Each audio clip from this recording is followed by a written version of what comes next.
The Alien and Sedition Acts during World War I by Garrett, Glynn, and Lambiase. The Alien and Sedition Acts during World War I, also known as the Sedition Acts of 1918, was a very controversial act of Congress that only lasted during the war. This is not to be confused with the Alien Sedition Acts of 1798. The Sedition Act was passed on May 16, 1918 by Congress to protect America's participation in the war. Basically, the act made it so that citizens of America could not protest nor make false statements about the war that would cause riots, disputes, or interfered with the prosecution of the war.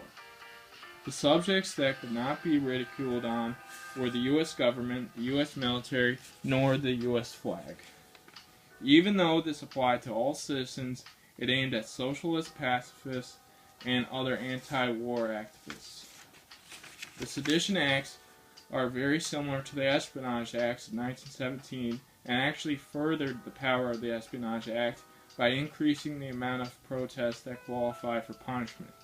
The Espionage Act intended to prohibit attempts to interfere with military operations, to support U.S. enemies during wartime, to promote rebellious acts in the military, and to interfere with military recruitment.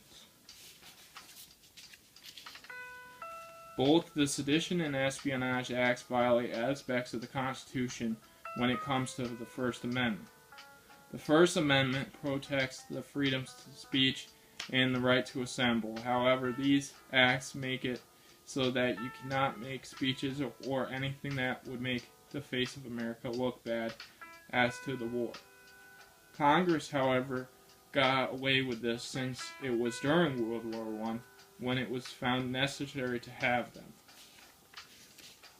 The most famous case that violated the Sedition Act in 1918 was on June 1918 in Canton, Ohio, when Eugene Debs protested against the war. Debs was the founder of the International Workers of the World and actually ran for president in 1900. Debs was later released in 1921 when Congress repealed the Sedition Acts of 1918. Alright, that's it. Thank you very much.